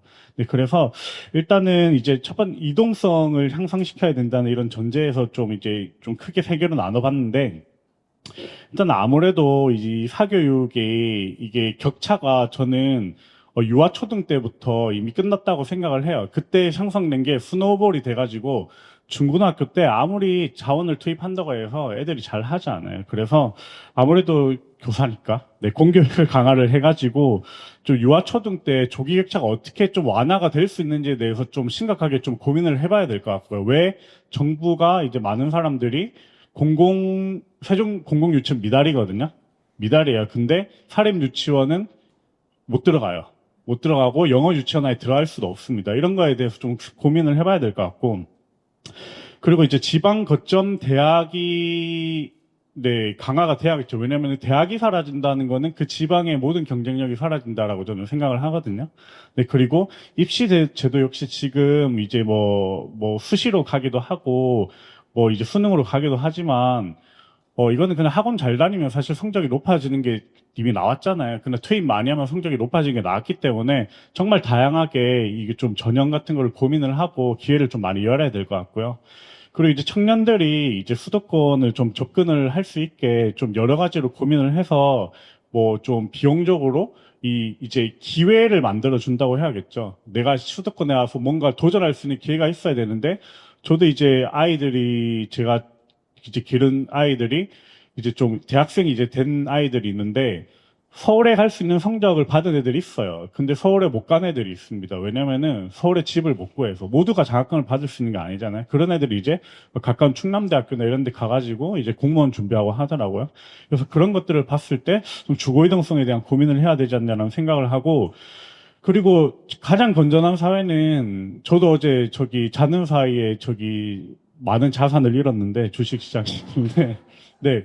정말 정직한 사회는 노동을 해가지고 내가 뭔가 할 수 있다는 꿈을 꿀 수 있는 사회잖아요. 그래서 노동소득을 이제 기반으로 자산 형성할 수 있는 거, 예전에는 뭐 적금만 들어도 8% 9% 줬잖아요. 근데 지금은 우리가 이게 돈의 가치가 너무 떨어지니까 사실 은행 그걸로만은 적합하지 않아서 이런 이제 자산 형성 같은 경우에도 네, 좀 많이 이제 고민을 해야 될 것 같고, 이제 밑에 거는 좀 넘어가고, 그래서 저는 이제 그냥 한마디로 좀 쉽게 이야기를 하자면, 지금 상황은 강요된 합리성이라고 생각해요. 솔직히 내가 능력이 되고 머리가 있으면은 무조건 서울로 오는 게 맞죠. 왜냐면 여기 모든 기회가 많이 있으니까. 근데, 모두가 서울로 오고 싶어 하는 게 아니거든요. 내 고향에 살고 싶은 친구들도 많고, 그래서 적어도 모든 도시에 대해서 발전하는 건 현실적으로 불가능하지만 뭐 대전이든 부산이든 그 거점 도시들 있잖아요. 그 거점 도시에서도 어느 정도 내가 삶을 유지할 수 있고 영위할 수 있도록 내가 여기서 살 수 없어서 떠나는 사람들이 없도록 저는 고향이 이제 저기 창원인데 부산 창원 애들은 진짜 일자리가 없어서 억지로 올라오는 거예요.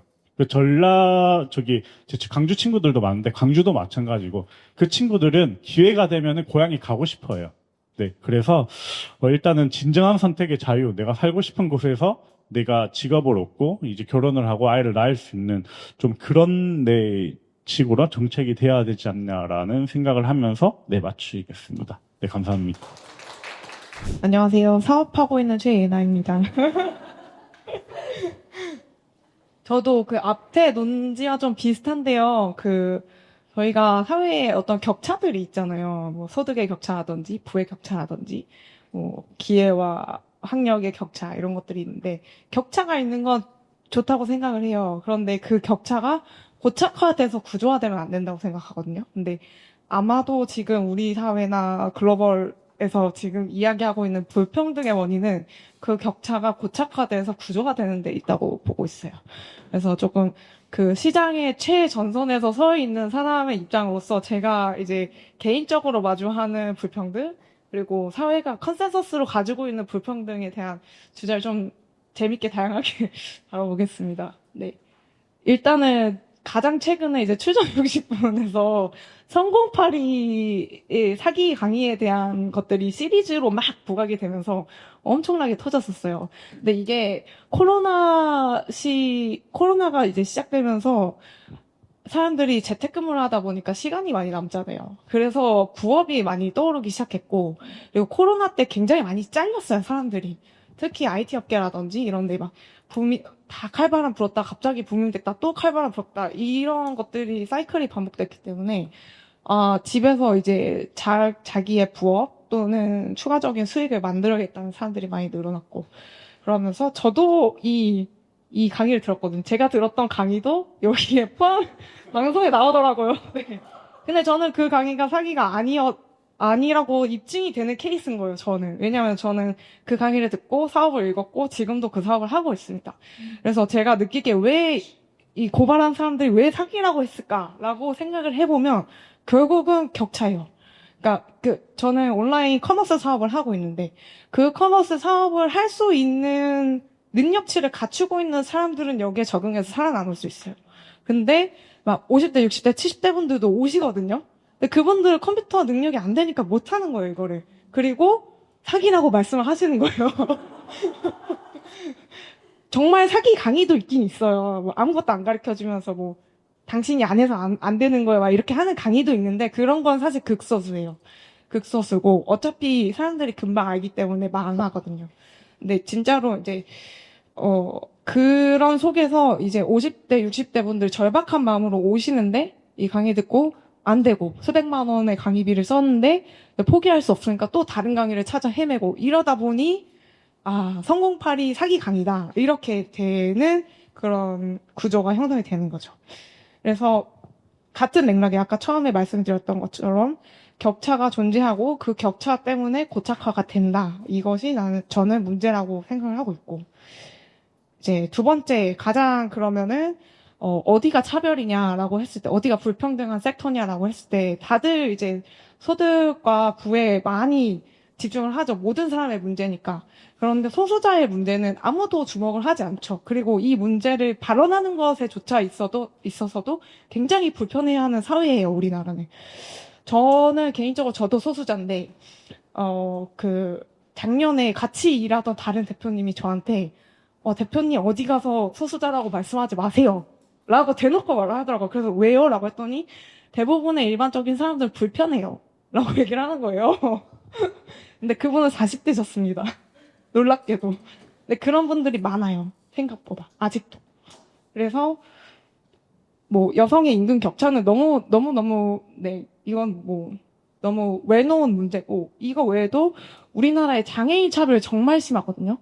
최근에도 이제 장애인이 시위를 하려고 하는데, 그 시위를 너무 과잉 진압을 해서 굉장히 많이 병원에 실려가고 그런 케이스들이 많이 있고, 그리고 또, 2020년대, 21년 이때, 돌아가셨는데 변이수 하나가 사건이 있었어요. 이분이 성전환 수술을 받으셨어요. 근데 군에서 성전환 수술을 받으셨는데 그걸 상위에 다 보고를 하고 승인을 받아서 전환 수술을 한 거예요. 근데 불명예 제대를 당했어요. 그래서 이걸로 군 인권위랑 같이 해가지고 막 제소를 했는데 결국은 이분은 복구를 못했고 이제 자살을 선택하게 되는 그런 좀 비극이 있었습니다. 그래서 이런저런 우리 사회에 사실 저변에 깔려있는 수면 위에 드러나지 않는 문제들이 굉장히 많기 때문에 소득과 부의 격차도 좋지만 이런 지금 보이지 않는 곳에 가려져 있는 이런 문제들을 더 많이 바라봐줘야 되는 시점이 아닌가라고 생각하고 있고요. 그리고 그러면 한국의 이런 특수성은 어디서 오나라고 봤을 때는 저도 아까 문 선생님 말씀대로 지역 수도권 초집중 그리고 지역 인프라 격차 이게 정말 심각한 문제고 여기 하나 더해서 문화의 규범 이게 너무 강해요. 특히 지금은 이제 기독교가 메조리티가 됐잖아요. 메조리티가 된 종교에서 소수자에 대한 반대 의견이 너무 강한 거예요. 네, 그러다 보니까 더 정치권에서는 표를 얻어야 되니까 이 사람들의 손을 들어줄 수밖에 없고, 네, 그러면은 이제 소수자가 목소리 낼 수 있는 무대라든지 환경이라든지 더 조성이 안 되는 거죠. 그러면서 점점 더 세대 간과 이 종교와 비종교인 사이의 어떤 갈등이 더 심화되고 이러면서 이렇게 고착화될 수밖에 없다라고 보여지고 있어요. 그래서 마지막으로 이제 저의 대안은 제도가 못하면 개인이 해야 된다 이거는. 개인이 혼자서 하든 팀을 이뤄서 하든 풀뿌리처럼 뭔가를 해야 된다. 그래서 이런 맥락에서 저도 사업을 계속 영위를 하고 있거든요. 네. 네, 저희 팀은 이제 어머니 역할을 해야 되는 기대를 가지고 있는 여성들이 모여서 풀타임 할 수 없는 분들의 연대를 만드는 게 저희 팀의 목표고, 이런 분들이 다시 사회에 재기할 수 있는 기회를 개인적으로 만들어 보자라는 거를 이제 가장 큰 화두로 놓고 하고 있는 팀입니다. 그래서 이렇게 저희가 정부와 사회가 바꿔주지 않는다면 우리가 열심히 하자. 네, 이렇게 마무리하겠습니다.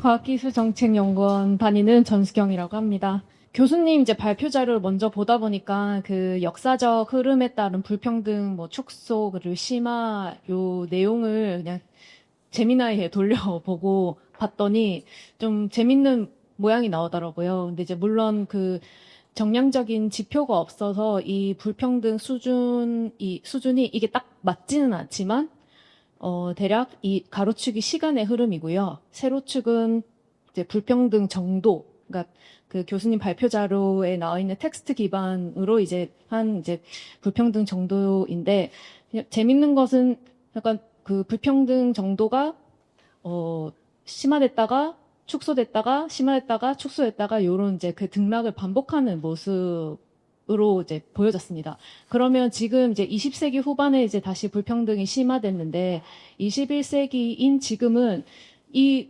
심화된 이 그래프 이 마지막 지점이 다시 꺾일 것인지 아니면 더 올라갈 것인지 이제 그런 거에 대해서 이제 좀 궁금해지더라고요. 그러면 과연 미래에는 어떤 그런 이벤트들이 불평등을 더 축소를 하고 심화시킬까 생각을 해봤을 때 글로벌리하게 이제 논의되고 있는 이슈들을 보면 기후위기나 감염병, 정쟁 같은 거는 아무래도 재난에 속하는 카테고리니까 불평등을 좀 축소시킬 것이고, 그러면 뭐 심화시키는 거는 과연 뭐 디지털 전환에 필요한 여러 가지 AI 기술이라든지 여러 신기술은 과연 불평등을 축소시킬까? 아니면 심화시킬까? 지금 현재 전 세계적으로 벌어지고 있는 공급망 축소는 불평등을 어떻게 바꿔놓을까? 약간 그런 거에 대해서 좀 궁금함이 생겼습니다. 그래서 저는 그 이제 AI 기술이 과연 불평등을 완화할까 아니면 심화할까에 대해서 좀 생각을 해봤는데, 이 IT 건물 이 세 분이 이제 최근에 여기저기서 되게 보편적 기본소득을 도입을 해야 된다고 막 말씀을 하고 계시더라고요. 근데 이제 이분들이 이 기본소득이 필요하다고 말하는 그 공통적인 배경에는 그 AI 기술 같은 그 첨단 기술로 인해서 일자리가 대체되고, 또 그런 신기술 때문에 새로운 부를 창출하기 때문에 그 부를 다시 재분배하는 그런 측면에서 이제 기본소득을 도입을 해야 한다고 하는데, 과연 그럼 기본소득을 도입을 했을 때 사람들은 뭐 소득이나 자산 불평등이 완화될까?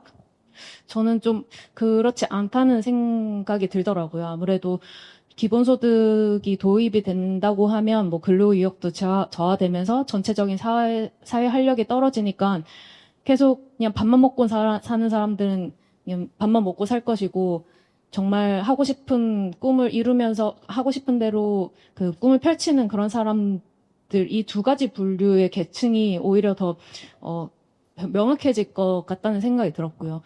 그리고 또 이 지금 요새 많은 사람들이 생성형 AI 서비스를 많이 쓰고 계시는데, 이 AI 서비스가 또 다른 유형의 그 자산 불평등을 유발할 수도 있겠다라는 생각이 들었습니다. 그 저희가 뭐 한강 뷰가 보이고 역세권에 있는 부동산 더 선호하고 그 부동산 아파트가 더 비싼 가격을 형성하듯이, 그런 정말 고퀄리티의 데이터를 학습을 하고 기능이 좋은 그런 AI는 굉장히 일반 사람들이 접근하기 어려운 그런 비용에 책정이 된다면, 향후 미래에는 이 생성형 AI가 이제 곧 생산성과 직결될 것이기 때문에 비싼 생성형 AI를 쓰는 사람은 더 높은 생산성을 낼 수 있을 것이고, 그게 또 반복돼서 그 자산이나 소득의 그 불평등이 심화되는 그런 악순환 고리로 작용할 수도 있겠다라는 그런 상상을 해봤습니다. 그래서 그 이제 발표 자료의 이제 논의 내용에 대해서 조금 말씀을 드리면, 먼저 한국의 불평등 문제가 심각하냐라는 질문에는 좀 이 워딩이 조금 이상하긴 한데, 저는 두 가지 차원에서 좀 볼 필요가 있다고 생각이 들었습니다. 예를 들어서 뭐 7, 80년대 그 시대의 사람들과 현재 우리와 비교를 했을 때 과연 불평등이 심각해졌냐라고 봤을 때는 오히려 불평등은 완화되었다라고 생각이 드는데요. 왜냐하면 뭐 예를 들어서 뭐 7, 80년대에는 교통수단도 너무 열악하고 뭐 주변에 인프라도 제대로 갖춰져 있지 않기 때문에 우리가 뭔가 어떤 정보를 얻거나 어느 지역에 이동하려면 굉장히 어려웠지만, 지금은 손쉽게 그냥 컴퓨터를 켜면 바로 얻을 수 있고, 그냥 티켓 하나 사면 바로 뭐 서울이든 어느 지역으로도 갈 수 있는 그런 좀 피지컬한 그런 모빌리티 측면에서는 오히려 불평등은 약화되었다고 생각이 듭니다. 근데 반면에 이제 경제적인 측면에서 세대 간 비교를 하면 이제 불평등은 매우 심각해졌다. 앞서 이제 많은 분들이 말씀해 주셨던 뭐 소득뿐만 아니라 자산의 불평등을 세대 간 비교하면 굉장히 그 갭은 커졌다. 그렇다면 우리나라에서 불평등이 심각한 영역은 어딘가라고 했을 때, 저는 기회라고 생각을 했습니다. 이제 그 경제적으로 좀 부유한 그런 집단들은 좀 기회를 좀 독점을 하고 있는 그런 구조라고 보였고, 이 기회를 어떻게 얻느냐에 따라서 내가 뭔가 뭐 교육을 조금 더 받든 아니면 뭔가 새로운 사업을 시작을 하든 좀 그런 생각을 하는 그 계기로 작용을 할 수 있을 것 같은데, 기회 자체가 차단이 돼버리면 무언가를 시도할 그런 동력을 잃어버리는 것 같아서, 그래서 우리나라에서는 불평등이 가장 심각한 영역이 기회라고 생각이 들었고요. 그런데 이 기회를 만드는 건 배경에는 저는 교육이 가장 중요하다고 생각합니다. 이제 여기서 말하는 교육은 뭐 입시 교육뿐만 아니라 어떤 사회를 이해하는 통찰력이나 그다음에 사회를 보는 눈을 좀 그런 키우는 교육까지 포함이 되는데 사실 이 교육은 아까 많은 분들이 말씀하셨듯이 이제 부모의 그 경제력에 따라서 그 자녀의 그 사교육이나 그런 교육에도 영향을 미치기 때문에 이 세대 간 불평등이 결국 이 교육 격차로 이어지고 결론적으로 이 기회 격차로 이어진다고 생각이 듭니다. 그래서 세 번째, 한국이 가지는 불평등이 심화된 이유는 뭐 3가지 정도로 생각해봤는데요. 먼저 첫 번째는 이제 압축 성장 과정에서 대기업이나 중소기업의 격차가 구조되었고 여러 다양한 사회 안정망 제도가 지체되면서 좀 불평등이 심화되고 고착화되었다. 그리고 두 번째는 이제 그 자산을 증식할 수 있는, 그 부를 증식할 수 있는 수단이 부동산에 편중이 되어서 오히려 그 자산들이 혁신 기업이나 산업에 흘러가지 않고 부동산에 더 흘러감으로써 부동산 상승에 더 큰 가치를 부여하게 되었다라는 점이고요. 이제 세 번째는 아까도 말씀드렸던 그런 교육 불평등 심화가 있습니다. 그러면 불평등 현상 해소에 대한 그러면 대안은 무엇일까라고 봤을 때 저는 무엇보다도 이제 사회적 이동성을 좀 향상시킬 수 있는 대안이 필요하다고 생각을 하는데요.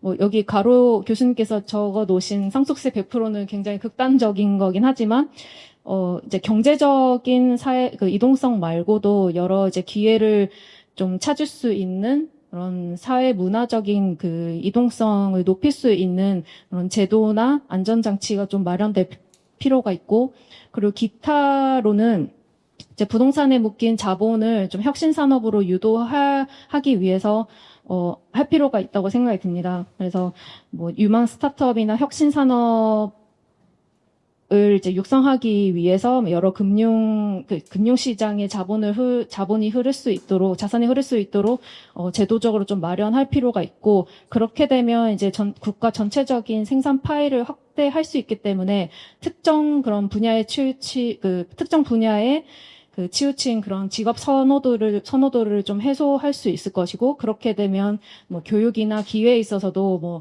의대만 가겠다 약간 그런 현상을 조금 해소할 수 있겠다라는 생각을 했습니다. 네, 이상입니다.